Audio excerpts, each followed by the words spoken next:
Des services entre le marteau et l'enclume.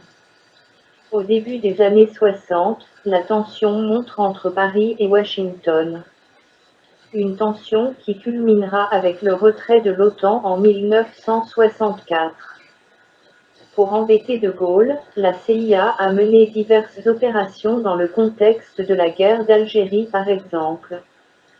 Un épisode a vu la CIA empêcher le Front de libération nationale algérien de s'approvisionner en armes.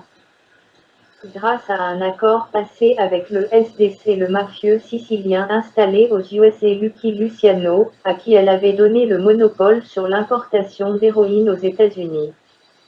Le deal consistait à faire bloquer par la Cosa Nostra de Lucky Luciano les bateaux qui livraient les armes, et en échange la France fermait les yeux sur les trafics de Luciano dans le secteur. À ce moment, en 1961, le SDC est en train d'être repris en main par Jacques Foccart, conseiller de Gaulle sur les affaires africaines, qui était aussi chargé par De Gaulle de surveiller les renseignements. Foccart assume également les casquettes de patron des réseaux africains du gaullisme et de patron du SAC, deux vecteurs importants d'argent pour le parti gaulliste. On s'aperçoit que les influences s'entrecroisent. Que le SD, c'est-à-dire les services de renseignement, passe des accords avec les États-Unis et la mafia, tout en étant au service des réseaux gaullistes de Jacques Foccart. En 1966, des membres de l'OAS ont créé Agente Press, la version portugaise de l'armée Stable mais dotée d'une portée internationale, qui était dirigée par Yves Guérin-Serrac, un ancien de l'OAS. Agente Press a été impliqué dans les attentats menés en Italie dans les années 60 à 80, notamment celui de la Piazza Fontana en 1969. Les correspondants d'Agente Press à travers le monde étaient des fascistes. Comme Del Chier en Italie, ou Jean Violet en France, et bénéficiait de diverses sources de financement, comme les donations du cimentier italien Carlo Pesanti.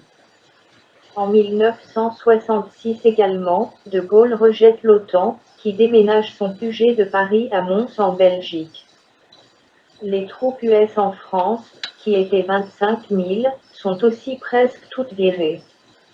Mais cela ne stoppe pas l'existence des réseaux Stable en France. Dans les années 70, le patron du SDC Alexandre de Maranche lance en coordination avec la CIA, les services anglais et l'OTAN, le plan Parsifal, destiné à activer tous les réseaux Stable et éventuellement à organiser un repli en Espagne, toujours sous la dictature franquiste. Ces réseaux Stable se sont en partie intégrés au SAC. Le service d'action civique, ancien service d'ordre du RPF.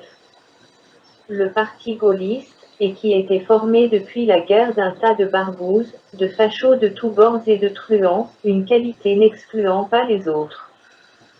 Le SAC a été créé en 1958 par plusieurs membres de l'UDR. Union des Républicains. Le parti gaulliste, parmi lesquels Charles Pasqua, qui fut ministre de l'Intérieur de 1986 à 1988 puis de 1993 à 1995, et le déjà l'incontournable Jacques Foccart, mais aussi Roger Frey, ex-ministre de l'Intérieur, ou encore le très à droite Alexandre Sanguinetti, Jean Bosy et Paul Comiti.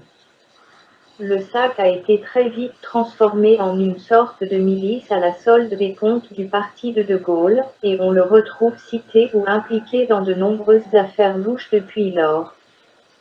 Le meurtre de Robert Boulin, le gang des Lyonnais, l'affaire Markovic, la tuerie d'Auriol, l'enlèvement en 1965 en plein Paris de l'opposant marocain Ben Barka et l'exfiltration des coupables, le meurtre de Pierre Goldman pour n'en citer quelques-unes.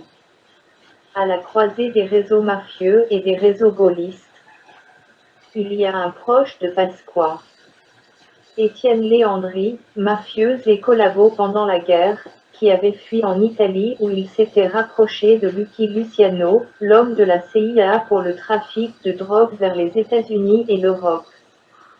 Il s'est rapproché du même coup de la CIA et a pu rentrer en France dès 1957 où il s'est installé à Paris et s'est reconverti en homme d'affaires. Léandri se fait arrangeur auprès de grandes boîtes françaises, Thomson, Elf, GMF, Lyonnaise et Générale des Eaux. Cela va du recouvrement musclé de créances à la contrepartie offshore d'un deal, explique Renaud Lecadret dans un article de Libération. Dans son livre Mafia, le juge Gilbert Thiel écrit que le fait d'avoir été l'intermédiaire entre Lucky Luciano et la CIA a permis à Léandri d'entamer une nouvelle carrière.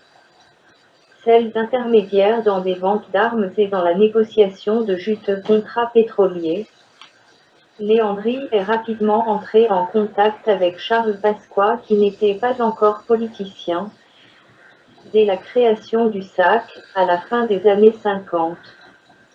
Léandri a ensuite réalisé divers business pour de grandes entreprises françaises en tant qu'intermédiaire, ce qui lui a valu d'être cité dans l'Angolagat par exemple. On peut se demander jusqu'à quand Léandri a conservé la bénédiction de la CIA, mais il est très probable, vu les milieux dans lesquels il grenouillait, qu'il ne l'a jamais perdue. Une affaire qui est passée sous le scope de la justice il y a quelques années. L'affaire Alstom impliquait une joyeuse bande dans laquelle on trouvait à la fois Léandri et le fils de Pasqua, qui a été condamné en 2007. Dans le cadre du transfert du siège d'Alstom, une autorisation de l'autorité issue du ministère de l'Intérieur était nécessaire. Dans 9 à 2 Le plan du président, un livre sur la Sarkozy, Hélène Canston qui explique que pour débloquer le dossier, la société avait dû verser 770 000 € en Suisse. Après avoir transité sur plusieurs comptes dont celui d'Étienne Léandri, les fonds extorqués avaient finalement atterri dans un compte suisse dont l'ayant droit était Pierre Pasqua. Selon l'accusation, le but ultime de la manœuvre était le financement occulte des activités politiques de son père.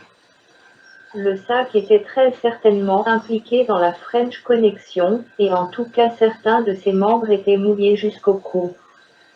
À la fin des années 1960, de nombreux barbouzes, porteurs d'une carte tricolore furent mis en cause dans des affaires de convoyage d'héroïne. Ange Simon Pierry, Joseph Maharo, etc.